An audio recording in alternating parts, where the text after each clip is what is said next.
The morning sun cast long shadows across the pristine grounds of Rosewood Manor, its golden light filtering through ancient oak trees that had witnessed countless celebrations over the decades.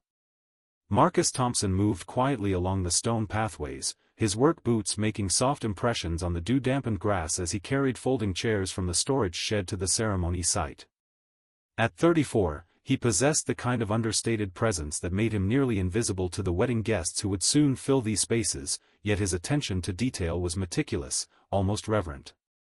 Each chair was positioned with mathematical precision, creating perfect rows that would frame the altar where Rebecca Sterling would marry James Crawford in just 8 hours. Marcus had been working at Rosewood Manor for 18 months now, long enough to understand that perfection was not just expected but demanded by the clientele who could afford to rent this exclusive venue. The Sterling-Crawford wedding represented months of planning, thousands of dollars in deposits, and the kind of social significance that made headlines in the lifestyle sections of regional magazines. He paused to adjust a chair that sat perhaps an inch out of alignment, his calloused hands gentle despite their obvious strength. There was something almost therapeutic about this work, the way physical labor could occupy his mind while allowing deeper thoughts to settle like sediment in still water. Marcus had learned to find peace in the routine, in the satisfaction of creating beautiful spaces for other people's most important moments, even if he remained perpetually in the background of those celebrations. The venue coordinator, Patricia Whitmore, emerged from the main building with her ever-present clipboard and the kind of purposeful stride that suggested crisis management was her natural state. She wore a navy blazer despite the climbing temperature, her silver hair pulled back in a style that had probably been fashionable when she first entered the wedding industry 3 decades ago. Patricia had a talent for making everyone around her feel simultaneously grateful for her expertise and vaguely inadequate in their execution of her precise instructions. "Marcus," she called out, her voice carrying across the lawn with the authority of someone accustomed to being heard and obeyed immediately. "The florals for the ceremony arch won't arrive until noon, but I need you to have the framework completely assembled and positioned by then.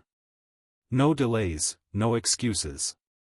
The Sterling family doesn't tolerate imperfection, and neither do I." He nodded wordlessly, having learned that verbal responses often invited additional instructions or criticisms that could extend conversations well beyond their useful duration. Patricia's standards were exacting, but Marcus had developed a reputation for meeting them without drama or complaint, a quality that made him valuable despite his position at the bottom of the venue's hierarchy. He understood his role was to be capable but invisible, efficient but unobtrusive, reliable but ultimately forgettable.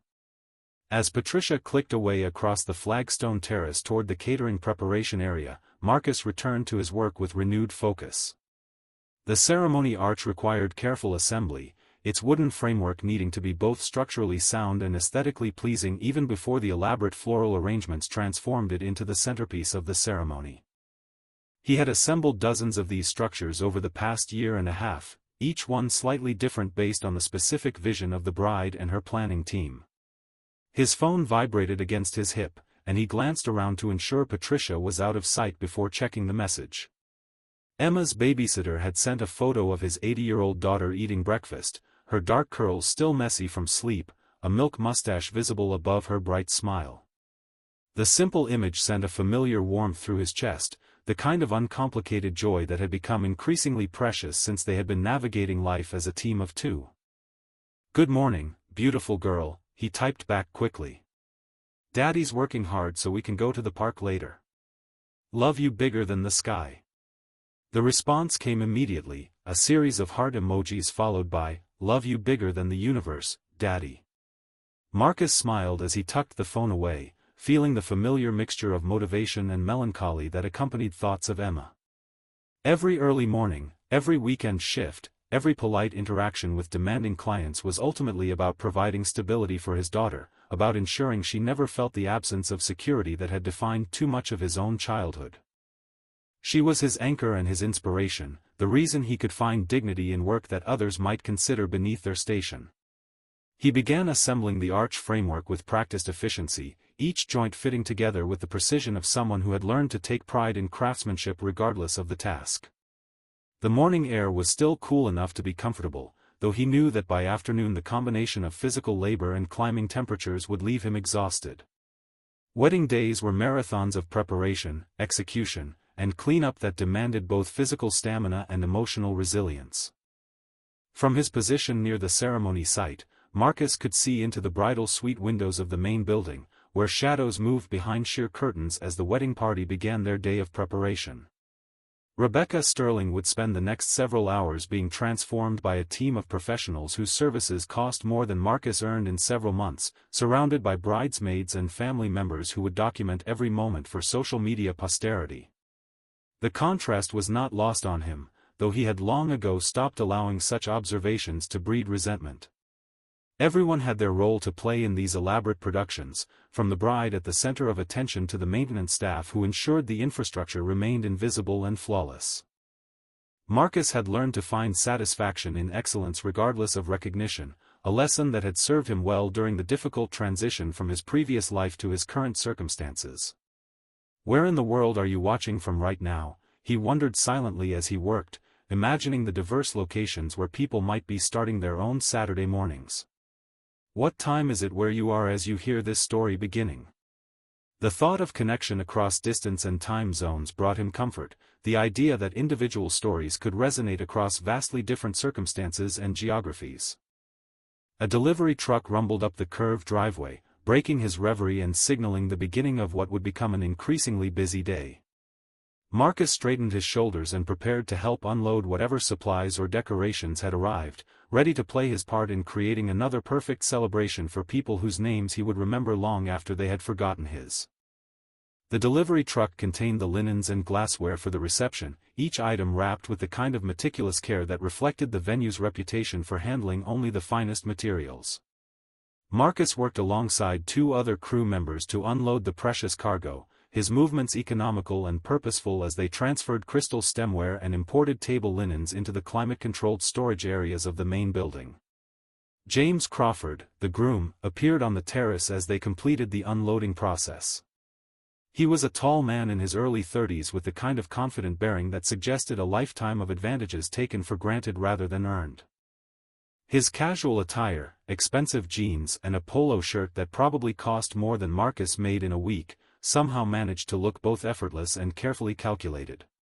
James had the habit of treating service staff with the kind of polite dismissal that was technically respectful but fundamentally dehumanizing. "Everything looking good out here," he said to no one in particular, his gaze sweeping across the ceremony setup without really seeing the individual elements that comprised it. "My cousin Sophie will be arriving around 10 with my aunt and uncle. She uses a wheelchair, so make sure the pathways are clear and accessible. We don't want any problems today." Marcus nodded acknowledgement while mentally reviewing the site layout, automatically calculating the wheelchair-friendly routes between the ceremony area, reception space, and restroom facilities. He had learned to anticipate accessibility needs during his previous career, though that knowledge now served him in a very different context. The stone pathways at Rosewood Manor were generally smooth enough for wheelchair navigation, but there were a few areas where uneven surfaces or slight elevation changes might present challenges. James disappeared back into the building without waiting for verbal confirmation, leaving Marcus to consider the implications of this new information. Wedding venues were legally required to be accessible, but true accessibility often required thoughtful attention to details that went beyond mere compliance with regulations. The difference between following rules and creating genuine inclusion was something Marcus understood more deeply than most people realized. Patricia emerged from the building carrying a stack of programs and table numbers, her expression suggesting she had discovered some minor catastrophe that would require immediate attention and considerable stress to resolve. She spotted Marcus near the ceremony arch and approached with the kind of determined stride that usually preceded additional work assignments or criticism of work already completed. "The bride's family just informed me that we'll have a wheelchair-using guest today," she announced, as if this represented a significant complication rather than a basic accommodation. "I need you to double-check all the pathways and make sure there are no obstacles. The last thing we need is some accessibility issue causing problems during the ceremony or reception." Marcus assured her that he would inspect the entire route and address any potential concerns, though privately he wondered why such considerations hadn't been part of the initial planning process. Accessibility was most effective when integrated from the beginning rather than addressed as an afterthought, but he had learned that pointing out such organizational oversights was not part of his job description and would likely be received as unwelcome criticism. As Patricia hurried away to manage her next crisis, Marcus began a systematic inspection of the venue's accessibility features. He walked the pathways at a slower pace than usual, paying particular attention to surface transitions, grade changes, and potential obstacles that might not be obvious to someone unfamiliar with mobility challenges. The ceremony area itself was situated on level ground with multiple approach routes, but the reception space required navigation of a slight slope that might prove challenging depending on the wheelchair user's upper body strength and the type of chair being used. He made mental notes of areas where he could position temporary ramps or remove decorative elements that might impede easy movement, small adjustments that would make a significant difference in someone's ability to participate fully in the celebration. The restroom facilities were properly equipped with accessible stalls and approach clearances, though he noticed that decorative planters had been positioned in ways that narrowed the available maneuvering space. By mid-morning, the venue had transformed from its quiet dawn atmosphere into a bustling hub of activity. Florists arrived with elaborate arrangements that would adorn everything from the ceremony arch to the centerpieces for 30 reception tables. Photographers began scouting locations for the formal portraits that would document this milestone for generations. Caterers established their temporary command center in the building's commercial kitchen, preparing to serve a 5-course dinner to 150 guests. Marcus found himself moving between various support roles as the day progressed, helping florists position arrangements, assisting photographers with equipment transport, and ensuring that the infrastructure remained invisible while supporting increasingly complex logistics. His ability to anticipate needs and solve problems quietly had made him valuable to the various vendors who worked Rosewood Manor events, though most would struggle to remember his name despite relying on his assistance.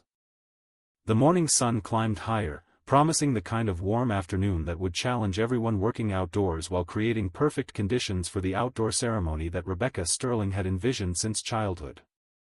Marcus paused periodically to check his phone for updates from Emma's babysitter, maintaining the connection to his real life even as he remained immersed in creating someone else's perfect day.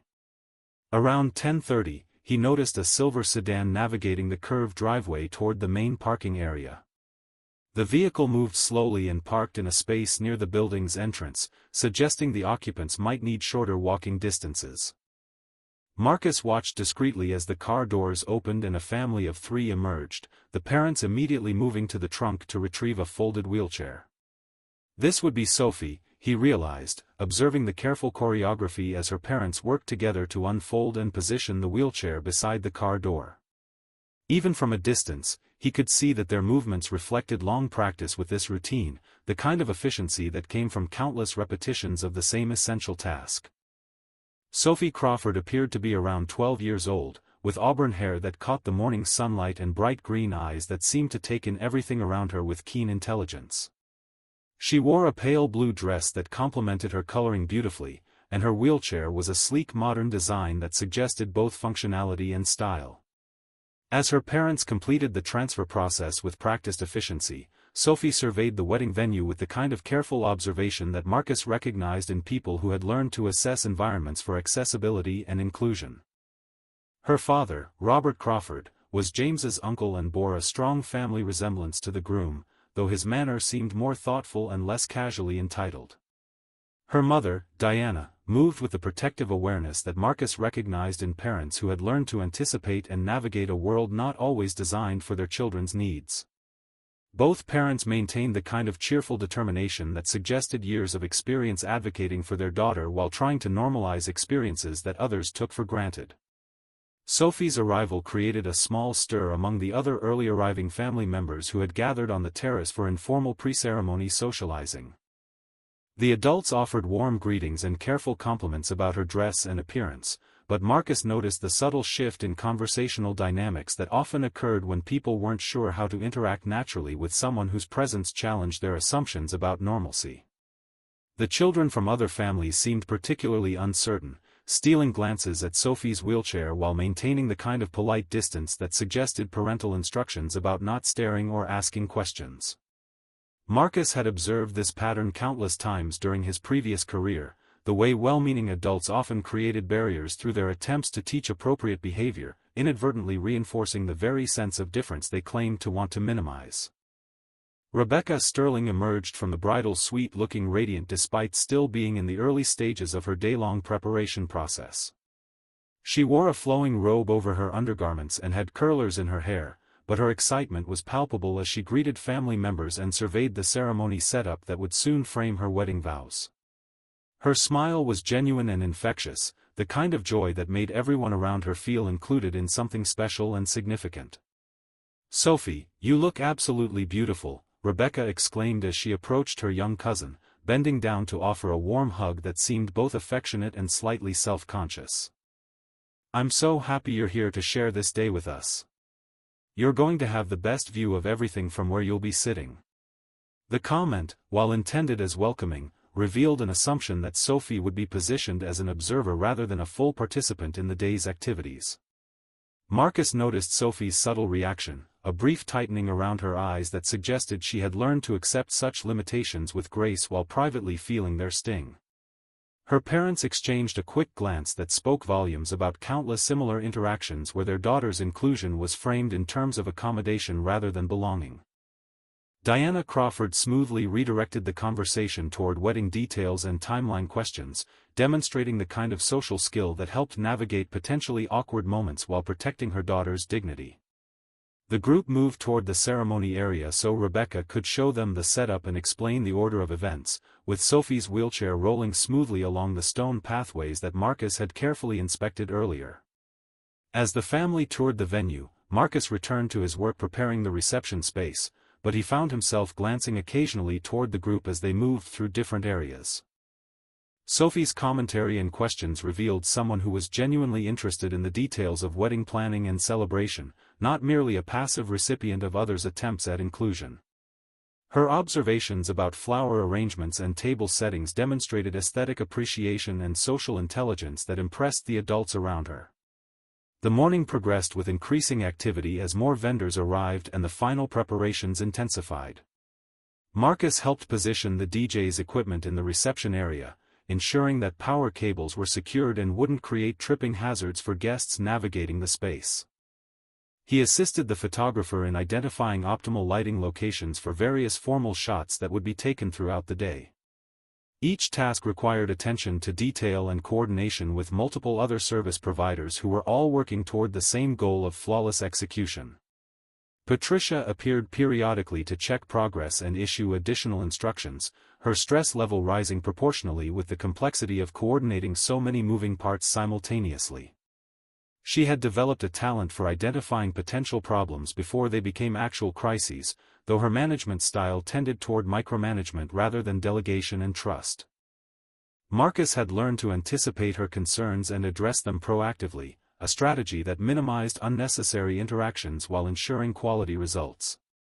Around noon, the florists completed the ceremony arch installation, transforming Marcus's carefully constructed framework into a breathtaking focal point adorned with white roses, greenery, and trailing ribbons that would move gently in any afternoon breeze. The transformation was dramatic and beautiful, representing the kind of collaborative artistry that made wedding venues like Rosewood Manor worth their premium pricing. Sophie and her family had settled at a shaded table on the terrace where they could observe the final preparations while staying out of the way of working vendors. Marcus noticed that Sophie seemed particularly interested in watching the various professionals complete their specialized tasks, asking questions about equipment and techniques that revealed curiosity about how complex events were orchestrated behind the scenes. Her parents maintained conversation with other family members who had arrived for the afternoon ceremony, but Marcus observed that Sophie was increasingly isolated from these adult interactions. The other children present seemed unsure how to include her in their informal play groups, creating the kind of social segregation that occurred not from malice but from uncertainty and lack of experience with inclusive interaction. As lunchtime approached, the venue had transformed completely from its morning simplicity into an elegant celebration space ready to host one of the most important days in Rebecca Sterling and James Crawford's lives. Every detail had been considered and executed with professional precision, creating an environment where their wedding dreams could become reality surrounded by family and friends who would remember this day for years to come. The afternoon ceremony approached with a kind of mounting anticipation that transformed even the most organized wedding preparations into controlled chaos. Marcus had completed his primary setup responsibilities and now focused on the countless small adjustments that would ensure everything remained perfect throughout the event. He repositioned chairs that had shifted slightly during the morning bustle, secured loose ribbon ends that might flutter distractingly in the breeze, and double-checked that all pathways remained clear and accessible. Guests began arriving in earnest around 2 o'clock, their cars filling the parking areas as elegantly dressed families and friends made their way toward the ceremony site. The women wore flowing dresses and carefully coordinated accessories that had been selected specifically for this outdoor celebration, while the men navigated the grass in dress shoes that were clearly more suited to indoor venues. Everyone moved with the kind of careful precision that expensive clothing demanded, mindful of protecting their investment while participating in the day's festivities. Sophie remained at the terrace table with her parents, though Marcus noticed she had become increasingly quiet as the venue filled with guests who greeted her family warmly but seemed uncertain about how to interact with her directly. Adults offered bright smiles and compliments about her appearance, but their conversations quickly shifted to topics that excluded her participation. Children stared briefly before being redirected by parents who whispered instructions about polite behavior that inadvertently reinforced social barriers. The bride's preparation had reached its final stages, with Rebecca Sterling emerging from the building in her wedding gown for photographs before the ceremony began. Her dress was a masterpiece of delicate lace and flowing silk that caught the afternoon light beautifully, creating the kind of timeless elegance that would look stunning in wedding albums for decades to come. The photographer worked quickly to capture formal portraits while the lighting remained optimal, directing family groupings with professional efficiency. Marcus watched from his position near the storage shed as various family combinations were arranged for pictures, noting that Sophie was included in some group shots but positioned in ways that seemed to emphasize accommodation rather than natural inclusion. The photographer, while skilled at creating beautiful images, clearly had limited experience working with wheelchair users and relied on Sophie's parents to suggest positioning that would work practically while maintaining aesthetic appeal. During a brief break between photo sessions, Marcus observed Sophie spinning her wheelchair in small circles on the smooth terrace surface, a subtle expression of restless energy that suggested she was growing tired of passive participation in the day's events. Her movements were controlled and graceful, demonstrating the kind of comfortable relationship with her mobility equipment that came from years of experience and physical therapy. Diana Crawford approached her daughter with a gentle suggestion that they move to the ceremony seating area to ensure they had optimal positioning before other guests filled the available spaces. Sophie nodded agreeably, but Marcus caught the slight resignation in her expression that suggested she had learned to accept being managed and positioned rather than making independent choices about her participation in social events. The ceremony seating arrangement had been carefully planned to accommodate Sophie's wheelchair while maintaining the aesthetic integrity of the venue's design. A space had been reserved at the end of one row where her chair could be positioned without blocking other guests' views or creating obstacles in the aisle. The solution was practical and considerate, though it inevitably emphasized her difference from other guests who could choose their seats based on personal preference rather than accessibility requirements. As guests began taking their seats for the 4 o'clock ceremony, Marcus completed his final preparation tasks and positioned himself near the back of the seating area where he could observe for any last-minute issues that might require attention. His role during the ceremony itself was to remain invisible while being ready to address problems quickly and discreetly, ensuring that nothing disrupted the carefully orchestrated celebration. The other children at the wedding had been dressed in miniature versions of adult formal wear, the boys in small suits and ties that made them look uncomfortably adult, the girls in party dresses with ribbons and accessories that would photograph beautifully but might prove impractical for active play. Most had been coached extensively about appropriate behavior during the ceremony, resulting in the kind of artificial stillness that often characterized children at formal events where natural movement was discouraged. Sophie sat in her designated position with perfect posture and attention, demonstrating the kind of event behavior that suggested extensive experience with formal occasions where expectations for proper conduct were clearly communicated and consistently enforced. Her parents flanked her chair on either side, creating a protective unit that seemed both loving and slightly isolated from the broader community of wedding guests. Marcus noticed that the seating arrangement, while addressing accessibility requirements, had inadvertently created a subtle segregation that separated Sophie's family from the more dynamic social interactions occurring in other sections of the ceremony seating. Conversations flowed easily between rows in most areas, but the space required for wheelchair accommodation seemed to create an invisible barrier that discouraged casual interaction. The wedding party began their final preparations in the building, with bridesmaids receiving last-minute touch-ups to hair and makeup while groomsmen adjusted ties and pocket squares under James Crawford's increasingly nervous supervision. The energy was building toward the moment when months of planning would culminate in the ceremony that would officially unite two families and begin a new chapter in Rebecca and James's shared story.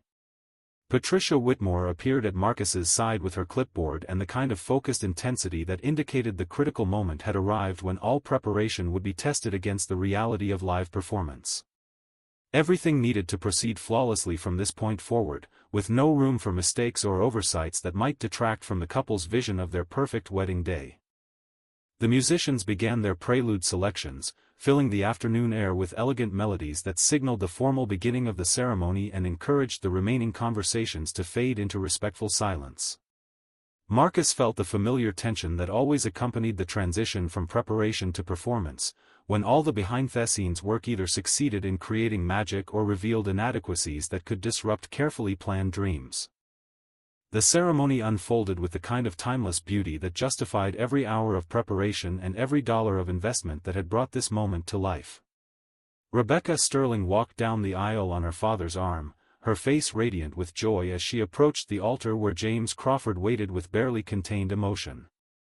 The afternoon sunlight filtered through the oak trees, creating natural spotlights that seemed choreographed specifically for this moment, while gentle breezes moved the floral arrangements in ways that added subtle movement to the scene.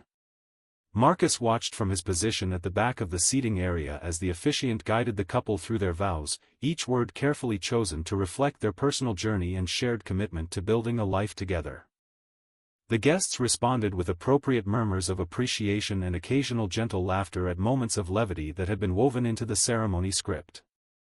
Everything proceeded exactly as planned, a testament to months of coordination and the professional execution of everyone involved.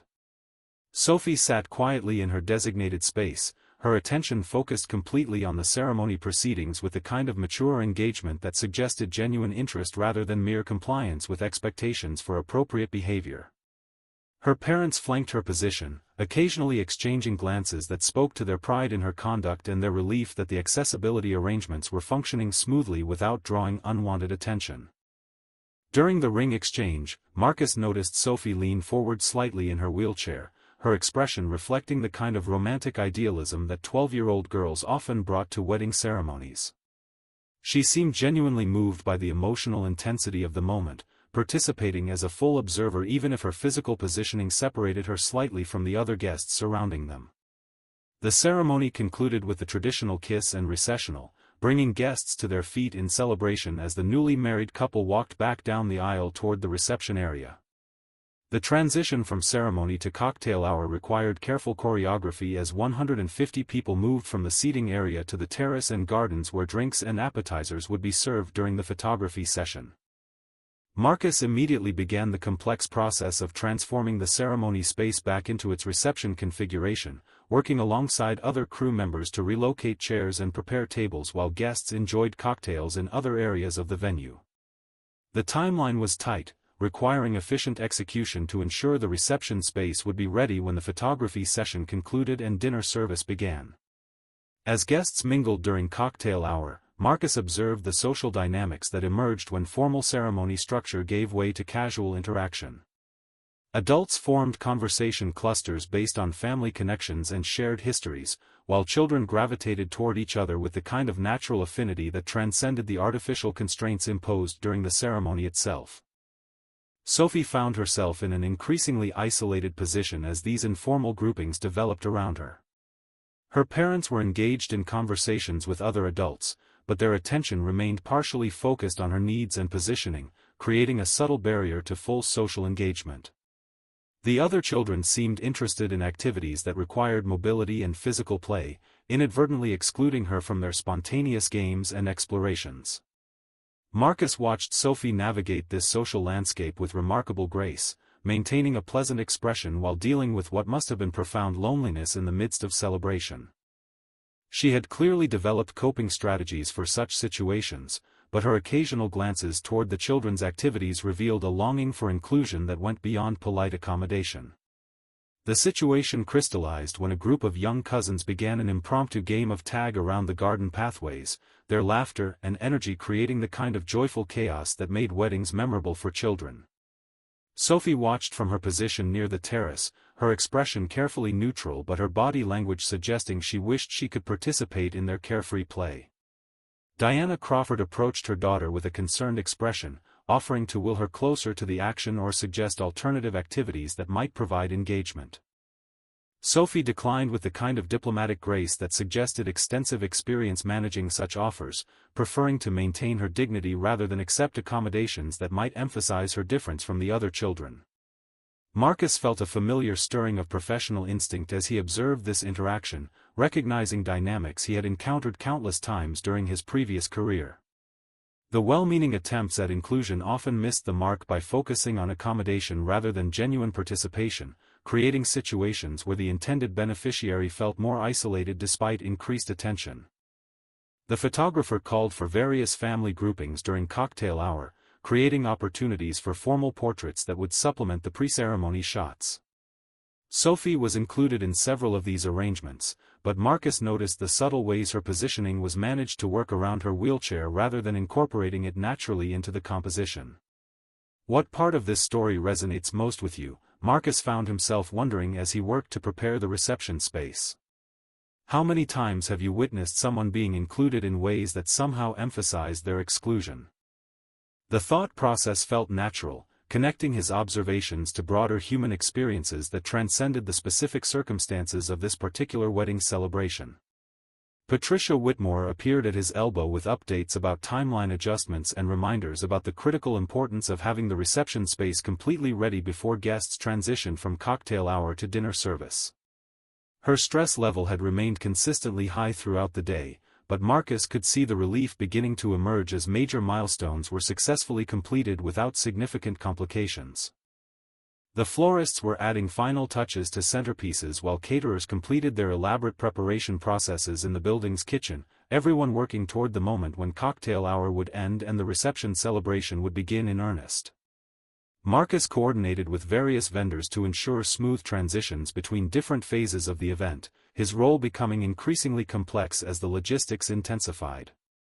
As the golden hour approached and the photographer prepared to capture the couple's romantic portraits in optimal lighting conditions, Marcus found his attention returning repeatedly to Sophie's situation, wondering if there might be simple ways to facilitate more natural inclusion without creating the kind of dramatic intervention that would disrupt the celebration or draw unwanted attention to problems that others seemed content to overlook. The reception space transformation was nearly complete when Marcus noticed Sophie had positioned herself near the edge of the terrace, watching the sunset paint the sky in shades of pink and gold that would provide perfect lighting for the evening's festivities. She sat quietly in her wheelchair, her hands folded in her lap, maintaining the kind of composed patience that suggested extensive practice waiting while others engaged in activities she couldn't fully join. Her parents had become absorbed in conversation with James Crawford's business associates, discussing investments and market trends with the kind of animated engagement that adults brought to topics they found genuinely interesting. Their attention had naturally shifted away from constant supervision of Sophie's needs, trusting in her maturity and the safe environment to allow for more independent social interaction. The other children had migrated toward the garden maze where they were playing an elaborate game of hide and seek that utilized the landscape's natural features and required the kind of mobility that made Sophie's participation impossible. Their laughter echoed across the grounds, creating a soundtrack of carefree joy that emphasized her separation from their spontaneous celebration. Marcus completed his final adjustments to the reception table settings and found himself with a rare moment of respite before the dinner service began. Most guests remained engaged in cocktail hour conversations, the photographer was capturing romantic portraits of the couple near the garden's most photogenic locations, and the catering staff was handling final preparation details that didn't require his assistance. He walked toward the terrace area where Sophie sat, ostensibly to check the accessibility of the pathways one final time, but really because something about her isolation troubled him in ways that connected to memories of his own daughter facing social challenges. Emma was naturally outgoing and had never dealt with physical limitations, but Marcus recognized the universal childhood experience of feeling excluded from group activities and the quiet dignity required to manage such disappointment gracefully. Sophie noticed his approach and offered a polite smile that didn't quite reach her eyes, the kind of automatic social response that children learn to deploy when adults expressed concern or curiosity about their circumstances. She had clearly developed sophisticated strategies for managing interactions with well-meaning strangers who might not understand how to engage naturally with someone whose experience differed from typical expectations. "Beautiful evening for a wedding," Marcus said as he paused near her position, keeping his tone casual and avoiding the kind of overly cheerful inflection that adults often used when speaking to children with disabilities. "The sunset is going to make the reception photos absolutely stunning." Sophie nodded agreeably, her response revealing someone who had learned to participate in small talk while protecting herself from patronizing interactions. "It really is gorgeous," she replied, her voice carrying the kind of thoughtful observation that suggested genuine appreciation for aesthetic beauty rather than mere politeness. Marcus found himself genuinely curious about her perspective on the day's events, sensing an intelligence and maturity that invited more substantial conversation than the superficial exchanges she had been receiving from most adults. "Have you been to many weddings before?" he asked, settling into the kind of relaxed interaction he might have with any 12-year-old who seemed interested in talking. "A few," Sophie answered, her expression brightening slightly at being treated as a capable conversational partner rather than someone who needed careful management. "This is definitely the fanciest one though. Everything is so perfectly coordinated. It must take forever to plan something like this." Her observation revealed someone who had been paying attention to details that many guests took for granted, appreciating the complexity of orchestrating an event that appeared effortless to those experiencing it as participants rather than observers. Marcus felt a familiar professional satisfaction in having his work acknowledged, even indirectly, by someone who clearly understood the effort required to create seamless experiences. Months of planning and a whole team of people working together, Marcus confirmed, finding himself relaxing into conversation with someone who seemed genuinely interested in understanding how complex events functioned behind the scenes. "Everyone from florists to photographers to people like me making sure all the infrastructure works smoothly." Sophie's eyes lit up with curiosity about his role in the day's production, asking questions about coordination between different vendors and the timing required to transform spaces between ceremony and reception. Her inquiries revealed someone who was naturally interested in organizational systems and problem-solving, approaching the wedding as a fascinating logistical challenge rather than merely a social celebration. Marcus found himself explaining aspects of venue management and event coordination with the kind of detail he might share with a professional colleague, impressed by Sophie's ability to understand complex interactions between different service providers. Her questions were thoughtful and specific, suggesting someone who processed information quickly and made connections between different elements of what she observed. Their conversation was interrupted by Patricia Whitmore's approach, her expression carrying the kind of focused intensity that indicated she had identified a situation requiring immediate attention and correction. Marcus straightened instinctively, recognizing the body language that preceded criticism or additional work assignments that would need to be completed immediately regardless of other priorities.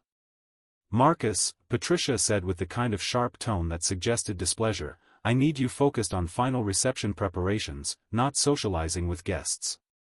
The dinner service begins in 20 minutes and there are still details that require your attention." The reprimand was delivered with the kind of public embarrassment that was designed to reinforce hierarchy and ensure that such boundary crossing wouldn't occur again. Marcus nodded acknowledgement and prepared to return to his duties, feeling the familiar sting of being reminded about his place in the venue's social structure. Sophie's expression shifted as she witnessed this interaction, her young face reflecting understanding that went beyond her years about power dynamics and the way people in service positions were expected to remain invisible despite their essential contributions to successful events. She had clearly observed enough adult interactions to recognize injustice when she saw it, even if she lacked the social position to address it directly. Marcus returned to the reception area with Patricia's reprimand echoing in his mind, feeling the familiar mixture of professional duty and personal frustration that came from being reminded of his place in the venue's hierarchy. He focused on completing final adjustments to table settings and ensuring that serving stations were positioned optimally for the catering staff who would soon begin dinner service for 150 guests. The reception space had been transformed into an elegant dining environment with round tables covered in crisp white linens and adorned with centerpieces that complemented the ceremony's floral theme. Crystal stemware caught the early evening light, creating sparkles that would enhance the romantic atmosphere as natural lighting gave way to the carefully positioned candles and string lights that would illuminate the space after sunset. Sophie remained on the terrace, her conversation with Marcus having been cut short by Patricia's intervention, but the brief interaction had clearly affected her in ways that went beyond simple politeness. She watched him work through the large windows that separated the reception area from the outdoor spaces, her expression thoughtful in the way that suggested she was processing something significant about what she had witnessed. The dinner service began with the kind of orchestrated precision that reflected months of planning and professional execution, each course emerging from the kitchen at precisely timed intervals while servers moved efficiently between tables to ensure every guest received attentive service.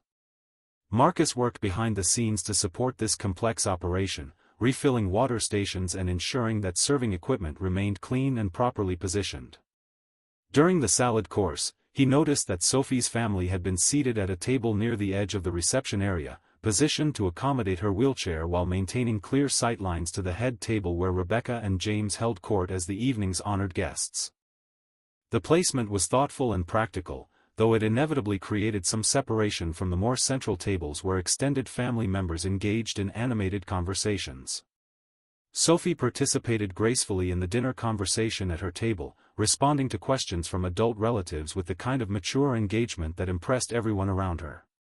However, Marcus observed that the topics rarely included her as more than a polite participant, with discussions focusing on adult concerns about careers, real estate, and family news that predated her birth. The children from other families had been distributed across several tables, creating small clusters of young people who could interact with each other while remaining supervised by nearby adults. Sophie's positioning meant she was somewhat isolated from these peer groups, though her table location allowed her to observe their interactions and occasional bursts of barely contained energy. Between dinner courses, some of the younger guests began moving around the reception space to visit relatives at other tables, creating opportunities for informal socialization that added energy and warmth to the formal dining structure. Sophie watched these movements with interest, clearly wanting to participate but constrained by both her mobility equipment and the social protocols that seemed to position her as someone who stayed in place rather than initiated independent social interaction. Marcus continued his support duties throughout the dinner service, but found his attention repeatedly drawn to Sophie's situation and the subtle ways she remained isolated despite being physically present and technically included in all activities. Her grace in managing these circumstances impressed him, while simultaneously awakening memories of his professional training about true inclusion versus mere accommodation. During the main course, James Crawford stood to offer a toast that included thanks to family members who had traveled significant distances to attend the celebration. His remarks were warm and appreciative, mentioning several relatives by name and acknowledging their contributions to his and Rebecca's happiness. Sophie was included in the general thanks to family, but not specifically recognized despite being one of the younger guests who would remember this day for decades to come. The oversight was likely unintentional, but Marcus noticed Sophie's subtle reaction to being passed over in the specific acknowledgments that meant so much to children attending adult celebrations. Her expression remained pleasant and appropriate, but he caught the brief moment of disappointment that crossed her features before she recovered her composed demeanor. As the evening progressed toward dancing and more informal celebration, Marcus observed the social dynamics that would likely exclude Sophie from the physical activities that brought such joy to other young guests. The DJ was preparing music that would encourage energetic dancing, creating opportunities for fun that would emphasize mobility rather than the kinds of seated activities where Sophie could participate fully. Her parents remained attentive to her needs while trying to enjoy their own social interactions with family members they rarely saw, creating the kind of divided attention that characterized many parents' experiences at social events. They clearly wanted to ensure Sophie felt included while also allowing themselves to engage fully in celebration with adult relatives and friends. Marcus found himself thinking about Emma and how she might feel in similar circumstances, wondering what interventions might create genuine inclusion without drawing unwanted attention or creating awkward situations that could backfire and cause more isolation. His professional background had taught him that the most effective accommodations were often the simplest ones, requiring creativity and sensitivity rather than complex solutions or dramatic gestures. The dinner service concluded successfully with dessert and coffee, marking the transition toward the evening's more informal activities that would test everyone's ability to create an inclusive celebration where all guests could participate meaningfully regardless of their individual needs or limitations. Marcus prepared for the next phase of his duties while contemplating whether there might be appropriate ways to facilitate Sophie's social engagement without overstepping the boundaries that Patricia had so clearly reinforced earlier in the evening. As servers began clearing dinner plates and the DJ prepared to begin the dancing portion of the reception, Marcus realized that the evening's most challenging moments were approaching, when good intentions about inclusion would be tested against the reality of activities that inherently favored certain types of participation over others. The transition from dinner to dancing brought a surge of energy as guests moved away from their tables toward the dance floor that Marcus and his crew had prepared at one end of the reception space. The DJ began with classic wedding favorites that encouraged participation across generational lines, creating an atmosphere where grandparents and grandchildren could share the same musical space with equal enthusiasm. Rebecca and James took the floor for their first dance as a married couple, surrounded by the warm glow of string lights and the appreciative murmurs of family and friends who had witnessed their journey from courtship to commitment. The moment was perfect in the way that justified every detail of planning and preparation, creating memories that would be treasured for decades to come. Sophie remained at her table watching the dancing with the kind of engaged attention that suggested genuine enjoyment despite her inability to participate directly in the physical celebration. Her parents had moved closer to the dance floor to capture photos and video of special moments, trusting in her maturity and the safe environment to allow for brief periods of independence. As the dancing became more energetic and inclusive, Marcus observed the predictable pattern where children gravitated toward the dance floor with uninhibited enthusiasm while adults participated with varying degrees of self-consciousness and skill. The music provided a universal language that transcended age differences, creating opportunities for intergenerational bonding that made weddings especially meaningful for extended families. However, Sophie's position at her table became increasingly isolated as the reception space reorganized itself around the dance floor as the center of activity. Her wheelchair made navigating the crowded area challenging, while the nature of dancing itself created barriers to participation that went beyond simple mobility concerns. Marcus watched from his position near the serving stations as various family members made well-intentioned efforts to include Sophie in the dancing activities. Her uncle James approached her table at one point, offering to will her closer to the action where she could better observe and feel more connected to the celebration. Sophie accepted graciously, though Marcus noticed her subtle reluctance to be positioned as merely an observer rather than a participant. The DJ made several announcements encouraging everyone to join the dancing, creating moments where social pressure to participate became more intense despite the inclusive intentions behind such invitations. Sophie found herself in the awkward position of being visible to everyone while being unable to respond to encouragement that assumed universal ability to engage in physical dancing. During a particularly energetic song that brought most of the children onto the dance floor, Marcus witnessed Sophie's most challenging moment of the evening. The young cousins who had been playing together earlier were now dancing with abandon, their joy infectious and their energy creating the kind of spontaneous celebration that made weddings memorable for families. One of the children noticed Sophie sitting near the edge of the dance floor and approached with the kind of innocent directness that adults often found both charming and problematic. "Why aren't you dancing?" the child asked with genuine curiosity, unaware that the question highlighted exactly the kind of difference that everyone else had been carefully avoiding addressing directly. Sophie handled the inquiry with remarkable grace, explaining that she preferred to watch and enjoy the music from her current position, deflecting the attention without creating discomfort for the well-meaning child. However, Marcus could see the emotional cost of maintaining such composure in the face of repeated reminders about activities she couldn't access. Her parents returned from their photo-taking to find Sophie managing this interaction, and Diana Crawford smoothly intervened with the kind of protective redirection that suggested extensive experience helping her daughter navigate such moments.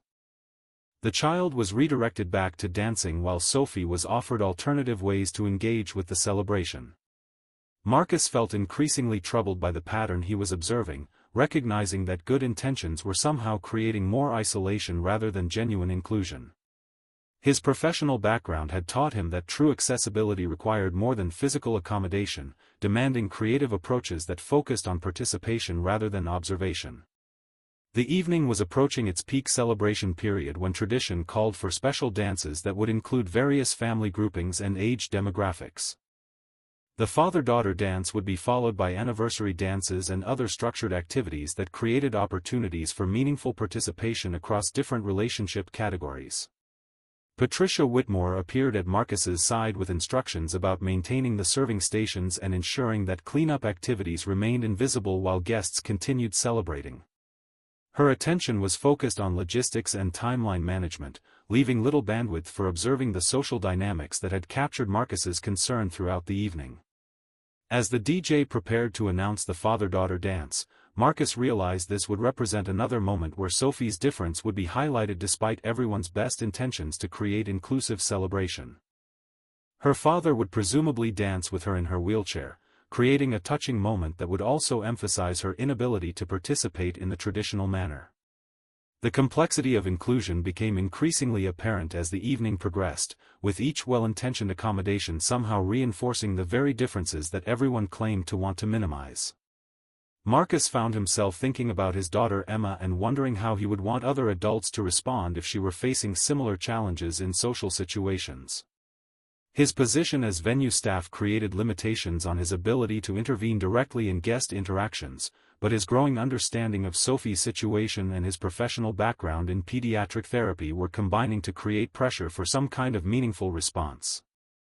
The question was whether there were appropriate ways to facilitate genuine inclusion without overstepping professional boundaries or creating unwanted attention. The father-daughter dance began with Rebecca and her father taking the floor to a slow romantic ballad that would traditionally include other father-daughter pairs after the first verse.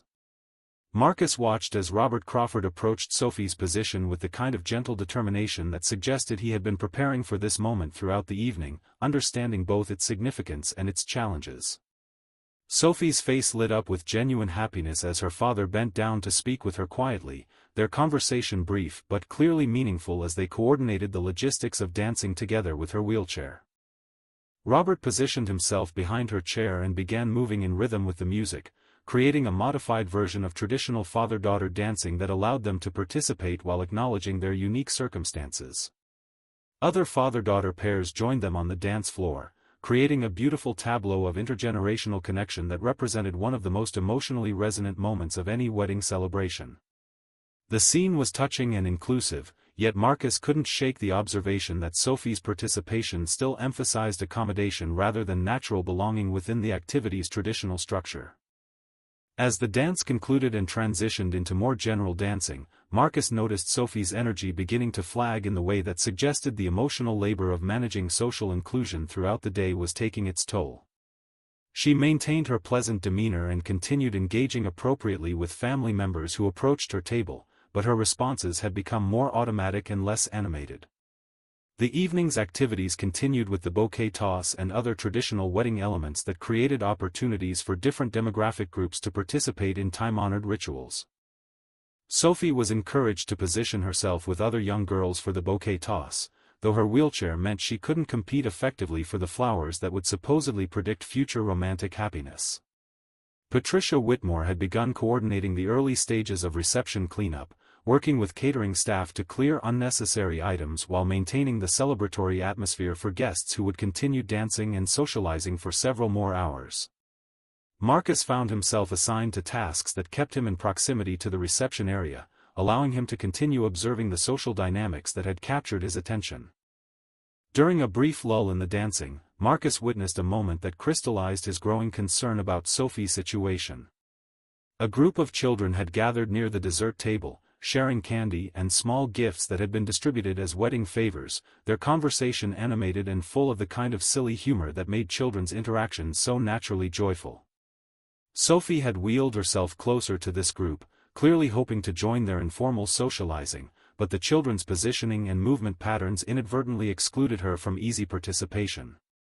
They weren't intentionally ignoring her, but their natural tendency to cluster and move spontaneously created barriers that her mobility equipment couldn't easily navigate.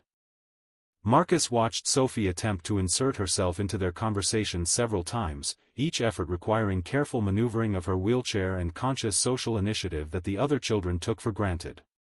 The cumulative effect was exhausting in ways that others couldn't see, requiring constant effort to maintain inclusion that should have felt natural and effortless.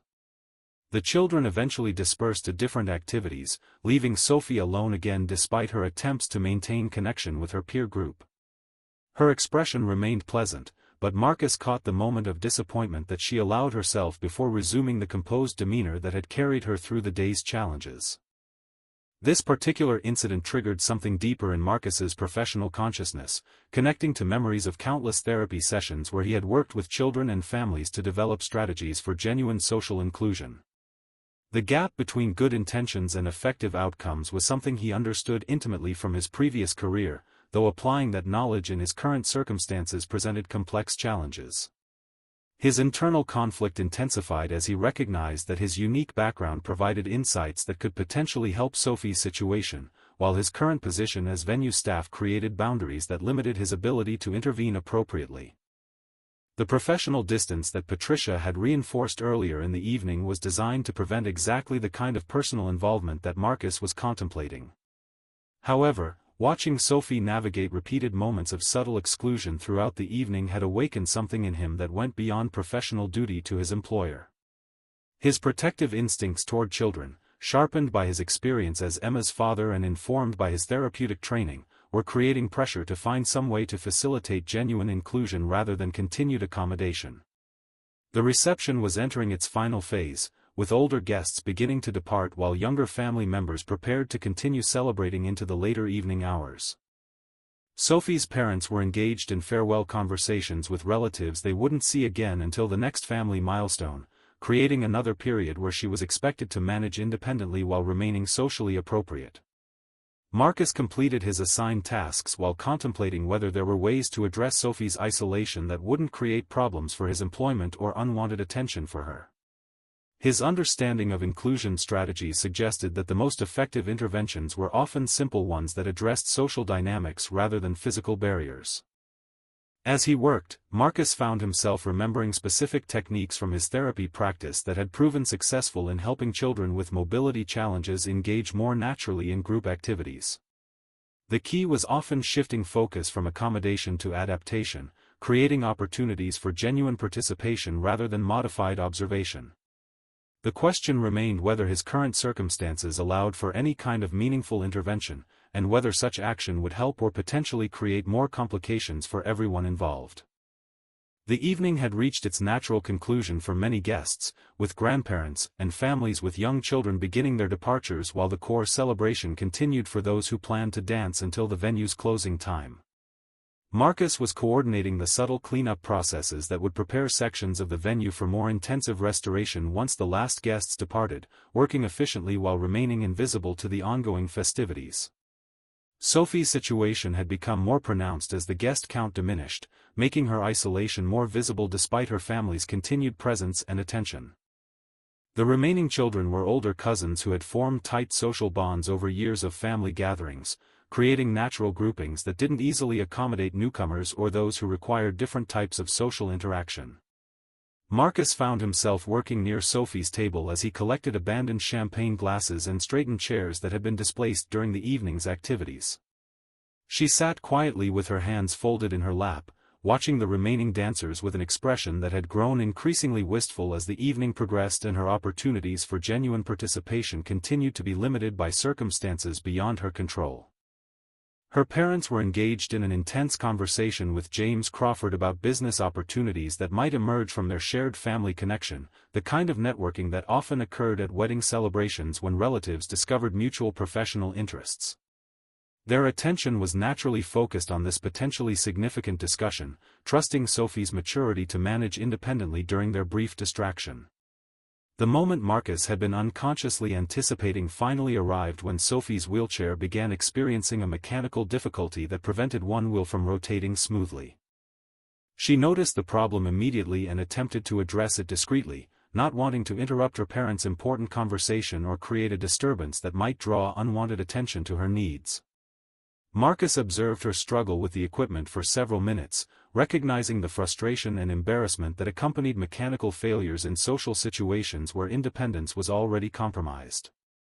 Sophie's attempts to resolve the issue quietly were unsuccessful, and the problem was beginning to limit her mobility significantly while potentially becoming more visible to other guests.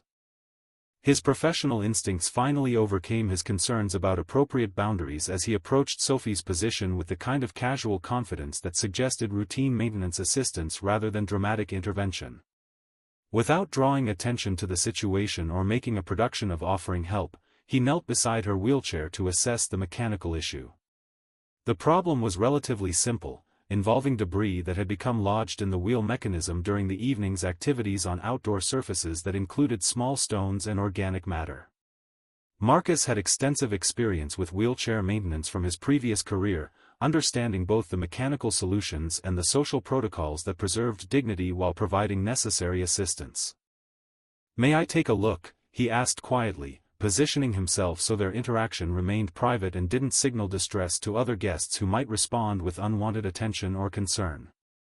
Sophie nodded gratefully, clearly relieved that someone had noticed her difficulty and offered help without making the situation into a public spectacle. Marcus worked efficiently to clear the obstruction while engaging Sophie in casual conversation that normalized the interaction and prevented any sense that she was being pitied or rescued. His approach reflected professional training in maintaining client dignity while providing necessary support, treating the mechanical issue as routine maintenance rather than crisis intervention. As he completed the repair, their conversation naturally expanded beyond the immediate problem to include Sophie's observations about the evening's events and her appreciation for the complex coordination required to create successful celebrations. Her insights revealed someone who had been paying careful attention to details that most guests ignored, understanding the venue's operations from a perspective that impressed Marcus with its sophistication.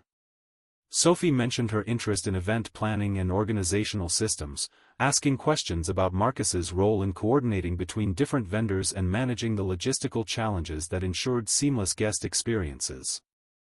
Their conversation revealed shared interests in problem-solving and systematic thinking that created natural common ground beyond the immediate assistance he had provided.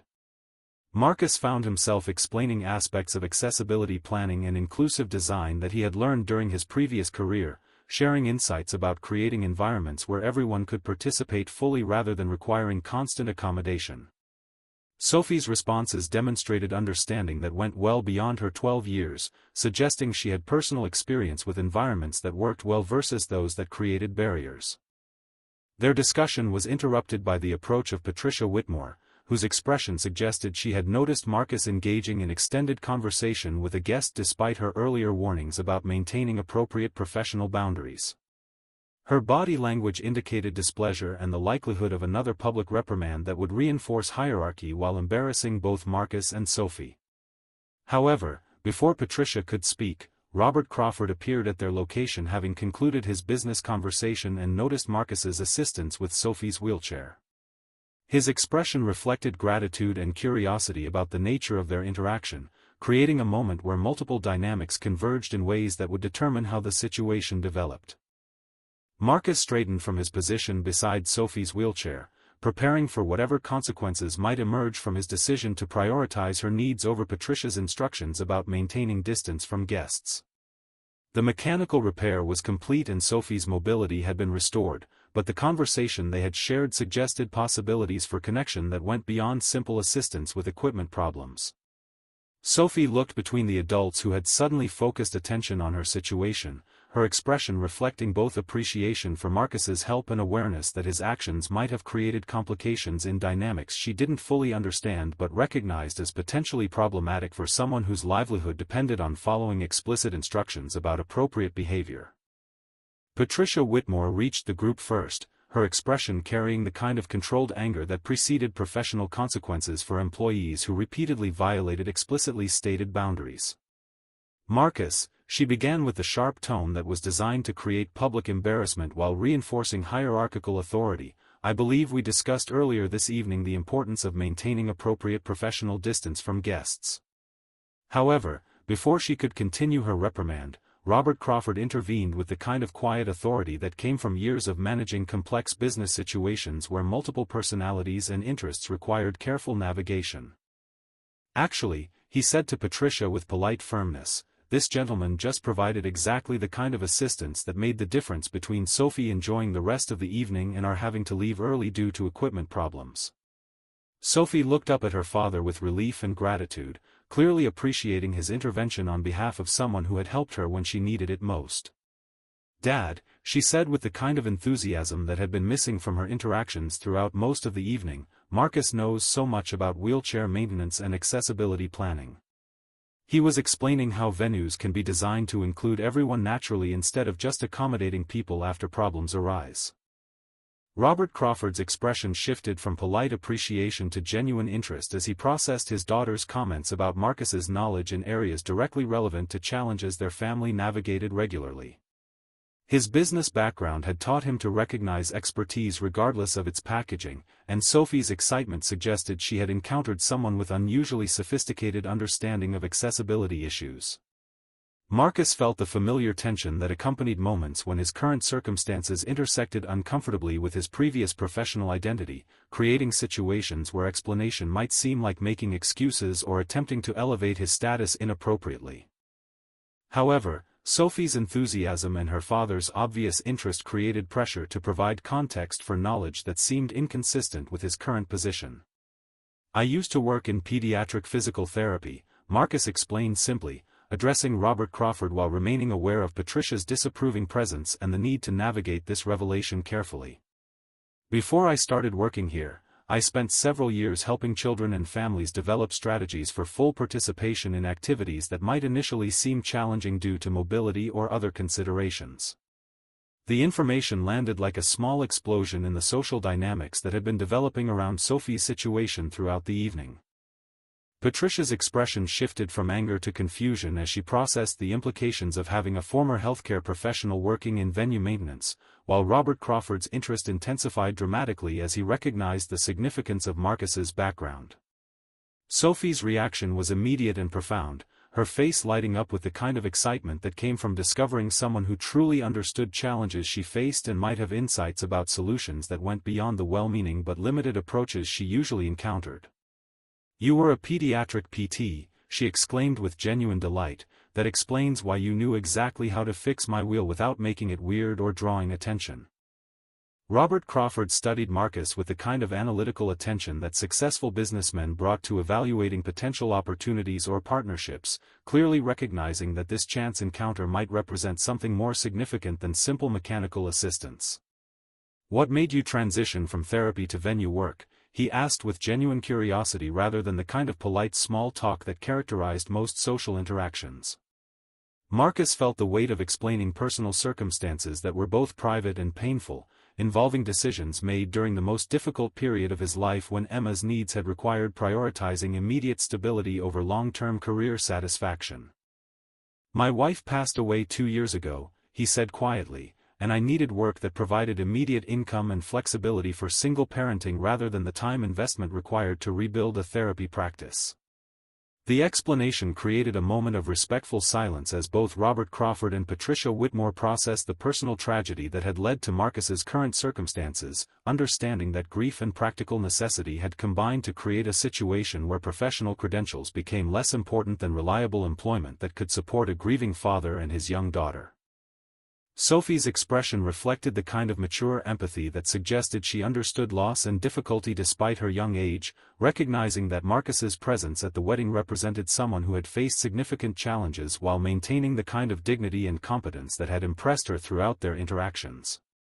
Patricia's disapproval began shifting towards something more complex as she realized that her employee possessed professional qualifications that she had never suspected, creating questions about whether her management approach had been appropriate for someone with Marcus's background and expertise. Her expression suggested internal calculations about how this new information might affect venue operations and her own professional standing.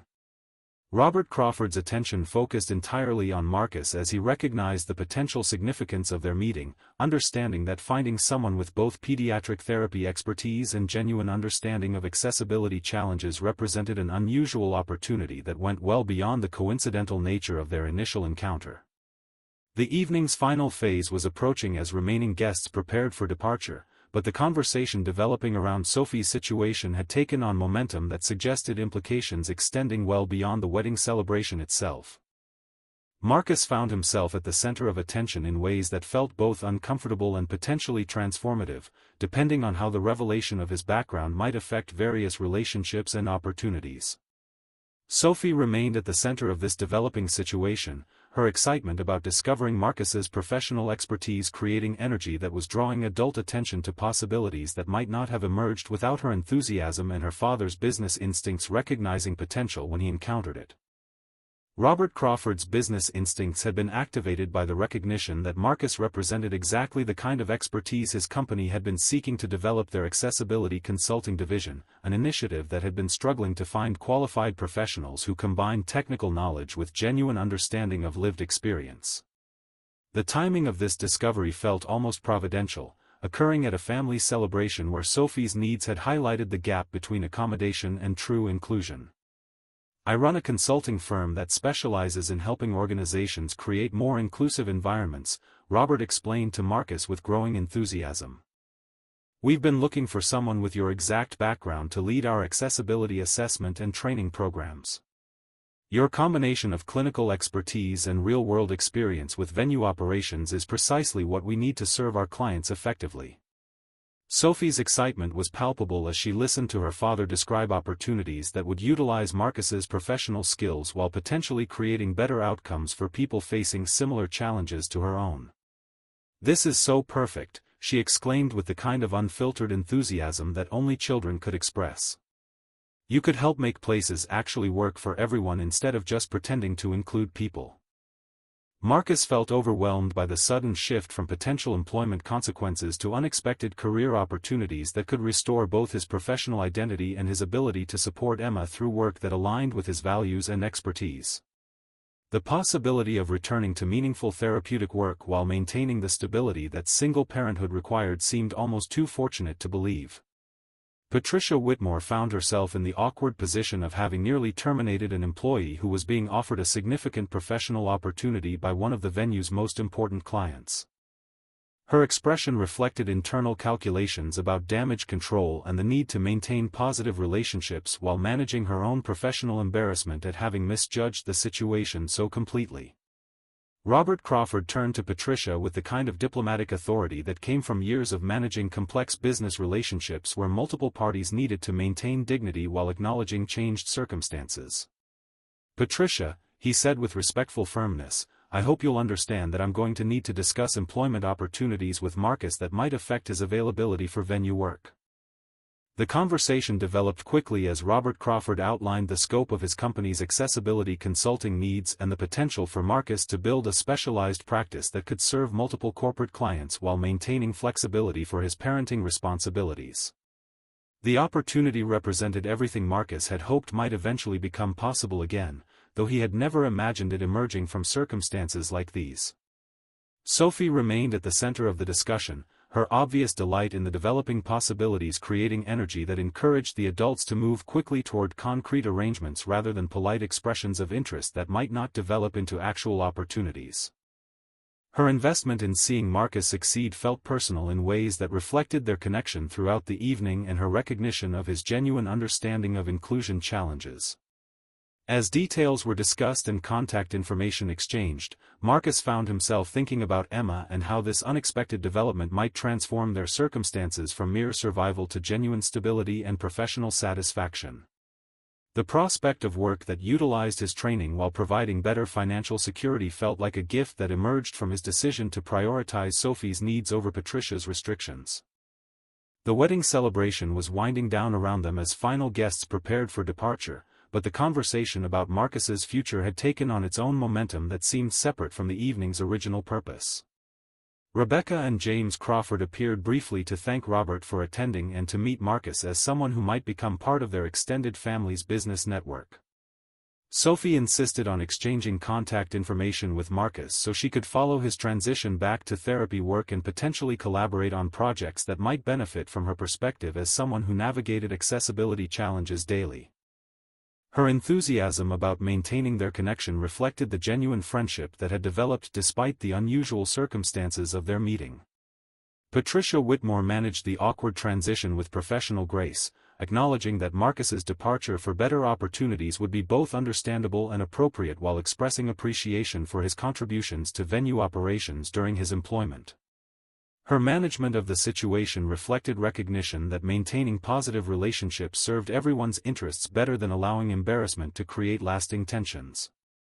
As the evening concluded and families began their departures, Marcus realized that his decision to help Sophie with her wheelchair had catalyzed changes that extended far beyond simple mechanical assistance. The connection they had formed had created opportunities for both of them to engage more fully with their respective interests and talents in ways that might not have emerged without their chance encounter. Sophie's farewell hug carried the warmth of genuine friendship and shared understanding about the importance of creating inclusive environments where everyone could participate fully rather than being accommodated as afterthoughts. Her excitement about Marcus's future reflected her recognition that real change required people who understood both technical requirements and human dignity. If this story has touched your heart and you're listening from somewhere around the world tonight, know that moments of genuine connection can transform entire life trajectories when we choose compassion over convenience. Let us know where you're hearing this from and subscribe for more stories about finding hope in unexpected places. Marcus drove home that night with renewed purpose and the phone number of someone who valued his expertise enough to offer him a chance to rebuild the professional life he had thought was lost forever, all because a 12-year-old girl had needed someone to truly see her rather than simply accommodate her presence.